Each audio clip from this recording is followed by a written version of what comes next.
नमस्कार और स्वागत है। आज हम ऋग्वेद के कुछ बहुत ही खास हिस्सों में उतर रहे हैं। मंडल 1 के सूक्त 36 से 50 तक। अब ये जो सूक्त हैं, ये वो भजन या अध्याय हैं जिनसे वेद बने हैं, और ये सारे सूक्त कण्व ऋषि और उनके परिवार से जुड़े हैं। हाँ, जो अपने दौर के बहुत जाने माने चिंतक और कवि थे। तो आज का हमारा मिशन कह सकते हैं एकदम साफ है। इन खूबसूरत कविताओं के पीछे जो विज्ञान छिपा है उसे खोजना है। हम धार्मिक नजरिए से थोड़ा हटकर इसे साइंस के चश्मे से देखेंगे। बिल्कुल। और आज की हमारी पड़ताल 3 पड़ावों से गुजरेगी। पहला, ऊषा यानी सुबह की पहली किरण, वो हमेशा लाल ही क्यों होती है? अच्छा। दूसरा, अग्नि, क्या आग उस युग का कोई कम्युनिकेशन सिस्टम, कोई संदेशवाहक? और तीसरा, मरुत यानी वो तूफान जिनका वर्णन पढ़कर लगता है जैसे कोई मॉडर्न मौसम वैज्ञानिक की रिपोर्ट हो। ना, बहुत जरूरी है कि हम आज के विज्ञान को अतीत पर थोप नहीं रहे हैं। प्राचीन ग्रंथों में अक्सर प्रकृति के बहुत गहरे अवलोकन को, मतलब बहुत डीप ऑब्जर्वेशन को काव्यात्मक भाषा में पिरोया जाता था। वो दुनिया को कहानियों और रूपकों के जरिए समझते थे और समझाते भी थे। सही बात है। हमारा काम उस कविता की परतों को हटाकर उसके अंदर जो सटीक वैज्ञानिक अवलोकन है उसे पहचानना है। बिल्कुल। तो चलिए शुरू करते हैं ऊषा के साथ, सुबह की पहली किरण और उसके पीछे की फिजिक्स। ऋग्वेद के सूक्त 1.48 और 1.49 में ऋषि पृष्कण्व ऊषा का वर्णन करते हैं, और वो अरे वाह, कमाल का है। वो कहते हैं कि ऊषा लाल रंग के घोड़ों या लाल गायों के रथ पर सवार होकर आती है। हाँ, और उसे प्रकाश की माता भी कहा गया है, जो अंधकार को दूर करती है। एक पंक्ति तो बहुत ही शानदार है, वह आकाश को एक सुंदर युवती की तरह लाल कर देती है। यहाँ लाल रंग पर खास जोर है, बार बार। ये कोई मामूली बात नहीं है। और यही लाल रंग का जिक्र मुझे सोचने पर मजबूर करता है। एक कवि के पास तो रंगों का पूरा खजाना होता है, सुनहरा, नारंगी, गुलाबी। हाँ, लेकिन उन्होंने खास तौर पर लाल रंग ही क्यों चुना? क्या इसके पीछे कोई वजह थी? बिल्कुल वजह थी, और वो वजह है प्योर फिजिक्स। इसे रेले स्कैटरिंग का सिद्धांत कहते हैं। रेले स्कैटरिंग, ओके। हाँ, अब आसान भाषा में अगर इसे समझें तो सूरज की जो रोशनी है ना, वो असल में 7 रंगों का एक मिक्सचर होती है। वही विबग्योर वाला स्पेक्ट्रम। बिल्कुल। तो जब ये रोशनी पृथ्वी के वायुमंडल में दाखिल होती है तो हवा में जो छोटे छोटे कण होते हैं उनसे टकराती है, उनसे टकराकर बिखर जाती है। ओके। तो रोशनी सीधी नहीं आती, फैल जाती है। एग्जैक्टली। और हर रंग के बिखरने की रफ्तार अलग होती है। नीले और बैंगनी रंग की वेवलेंथ सबसे छोटी होती है, इसलिए वो सबसे ज्यादा और सबसे पहले बिखर जाते हैं। अच्छा। यही वजह है कि दिन में हमें आसमान नीला दिखाई देता है, क्योंकि नीली रोशनी चारों तरफ फैली होती है। ठीक है, ये तो समझ आता है, लेकिन फिर सुबह के वक्त लाल रंग ही क्यों? यहीं पर असली खेल है। सूर्योदय और सूर्यास्त के समय सूरज आसमान में बहुत नीचे होता है, होराइजन पर। तो उसकी किरणों को हम तक पहुंचने के लिए वायुमंडल की एक बहुत मोटी परत को पार करना पड़ता है। दिन के मुकाबले कहीं ज्यादा लंबा रास्ता। हाँ, इस लंबे सफर में नीली और हरी रोशनी तो रास्ते में ही पूरी तरह बिखर के खत्म हो जाती है। सिर्फ लंबी वेवलेंथ वाली लाल और नारंगी रोशनी ही उस मोटी परत को चीरकर हमारी आंखों तक पहुंच पाती है। 1 मिनट, इसका मतलब ऋषियों ने ऊषा को नीला या पीला नहीं, बल्कि विशेष रूप से लाल कहकर कोई काव्यात्मक छूट नहीं ली। उन्होंने असल में वही लिखा जो हर सुबह उनकी आंखें देख रही थीं। बिल्कुल। ये तो एक तरह से वायुमंडलीय प्रकाशिकी, मतलब एटमॉस्फेरिक ऑप्टिक्स का प्रैक्टिकल ऑब्जर्वेशन हुआ। आप इसे ऐसा ही कह सकते हैं। ये सिर्फ कविता नहीं है, ये एक वैज्ञानिक तथ्य का दस्तावेज है जिसे काव्यात्मक भाषा में लिखा गया है। लेकिन यहाँ एक और सवाल उठता है, क्या ये सिर्फ एक इत्तेफाक नहीं हो सकता?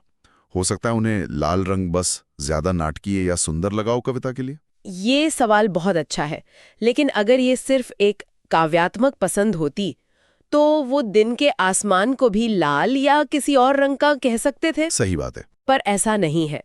ये लालिमा का वर्णन सिर्फ और सिर्फ सूर्योदय और सूर्यास्त से जुड़ा है। ये दिखाता है कि ये एक पैटर्न था जिसे उन्होंने रोजाना देखा और सटीकता से दर्ज किया।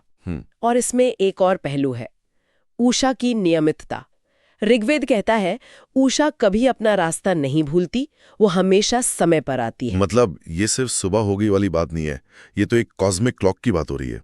एक ऐसी घड़ी जो कभी गलत नहीं होती। हाँ, ये पृथ्वी के अपने अक्ष पर घूमने की सटीकता, उसकी खगोलीय नियमितता की समझ को दिखाता है। वाह, ये तो देखने का पूरा नजरिया ही बदल देता है। बिल्कुल। उषा का लाल रंग का वर्णन कोई कल्पना या जादू नहीं, बल्कि प्रकाश विज्ञान और खगोल विज्ञान की गहरी समझ का प्रतीक है। तो सुबह के प्रकाश के पीछे का विज्ञान तो समझ आता है, जो प्रकृति का एक नियम है, लेकिन उस युग में प्रकाश और ऊर्जा का सबसे बड़ा मानव निर्मित स्रोत तो अग्नि थी, और ऋग्वेद में उसे सिर्फ आग नहीं बल्कि एक दूत यानी मैसेंजर कहा गया है, जो बहुत अजीब लगता है। इसका क्या मतलब हो सकता है? हाँ, सूक्त 1.36 और 1.44 में अग्नि को बार बार दूत कहा गया है। एक श्लोक का भाव है, हे अग्नि, तुम मनुष्यों और देवताओं के बीच दूत हो। इसका सीधा धार्मिक अर्थ तो हम सब जानते हैं कि अग्नि यज्ञ की आहुतियों और हमारी प्रार्थनाओं को देवताओं तक पहुंचाती है। लेकिन दूत शब्द का एक बहुत ही व्यवहारिक मतलब भी होता है, संदेश ले जाने वाला। क्या यह संभव है कि यहाँ बात किसी टेक्नोलॉजी की हो रही हो? ये एक बहुत ही मजबूत संभावना है। दुनिया भर की प्राचीन सभ्यताओं को देखिए, लंबे दूरी तक तेजी से संदेश भेजने के लिए वो क्या करते थे? धुएं के संकेत? बिल्कुल, स्मोक सिग्नल्स। ये उस समय की प्रोटो टेक्नोलॉजी थी।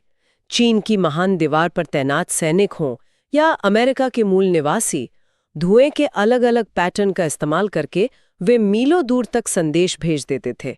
दुश्मन आ रहा है, सब ठीक है, मदद चाहिए। जैसे फिल्मों में दिखाते हैं, पहाड़ों की चोटियों पर एक के बाद एक आग जलाकर, बीकन फायर्स। हाँ, बीकन फायर्स। और चेतावनी भेज दी। संदेश मिनटों में सैकड़ों मील दूर तक पहुंच जाता था। बिल्कुल। तो जब ऋग्वेद बार बार अग्नि को दूत कहता है, तो ये सिर्फ एक आध्यात्मिक रूपक नहीं हो सकता। हो सकता है कि ये उस युग की एक वास्तविक लॉन्ग डिस्टेंस कम्युनिकेशन तकनीक की ओर एक सीधा संकेत हो। ये सुनने में तो बहुत रोमांचक है, लेकिन प्रैक्टिकल लेवल पर यह काम कैसे करता होगा? जहां तक हम जानते हैं, सप्त सिंधु का इलाका ज्यादातर मैदानी था।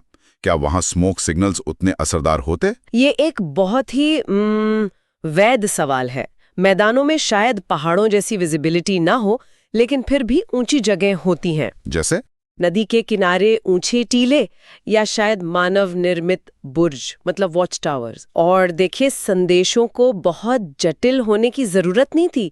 धुएं का एक बड़ा गुबार मतलब खतरा, और कोई धुआं नहीं मतलब सब सुरक्षित। हाँ, एक बाइनरी सिस्टम जैसा हो सकता था। सिग्नल है या सिग्नल नहीं है। ये एक बस्ती को दूसरी बस्ती से जोड़ने का सबसे तेज तरीका रहा होगा। लेकिन क्या इसका कोई पुरातात्विक सबूत भी है? कोई ऐसी जगह मिली हो जहां ऐसी कोई व्यवस्था होने के संकेत हों, या ये सिर्फ एक साहित्यिक अनुमान है? क्योंकि ये बहुत बड़ा दावा है। देखिए, अभी तक इसका कोई सीधा पुरातात्विक प्रमाण नहीं मिला है। ये बात सही है। ये मुख्य रूप से साहित्यिक साक्ष्य और दुनिया की अन्य सभ्यताओं से तुलना पर आधारित एक मजबूत परिकल्पना है। लेकिन जब एक टेक्स्ट बार बार एक चीज को दूत कहे, तो हमें ये सवाल तो पूछना ही चाहिए कि क्या इसका कोई भौतिक अर्थ भी था? सही बात है। और अग्नि के वर्णन में एक और वैज्ञानिक परत है ना? हाँ, और वो है थर्मोडायनामिक्स, यानी गर्मी और ऊर्जा का विज्ञान। ऋषि कहते हैं कि अग्नि अंधेरे को खा जाती है। अंधेरे को खा जाती है। सोचिए, ये दहन यानी कंबशन की प्रक्रिया का कितना सटीक और काव्यात्मक वर्णन है। अच्छा। दहन एक रासायनिक प्रक्रिया है जिसमें ईंधन ऑक्सीजन के साथ मिलकर गर्मी और प्रकाश के रूप में ऊर्जा छोड़ता है। तो अंधेरे को खाना असल में ऊर्जा के रूपांतरण मतलब एनर्जी कन्वर्जन का एक बहुत ही सहज वर्णन है। तो अग्नि सिर्फ संदेश ही नहीं भेज रही, बल्कि उसके काम करने का तरीका भी विज्ञान के नियमों का पालन कर रहा है। और ऋषियों ने इस प्रक्रिया को भी नोट किया। एक तरफ टेक्नोलॉजी की संभावना, दूसरी तरफ भौतिकी का अवलोकन। कमाल। बिल्कुल।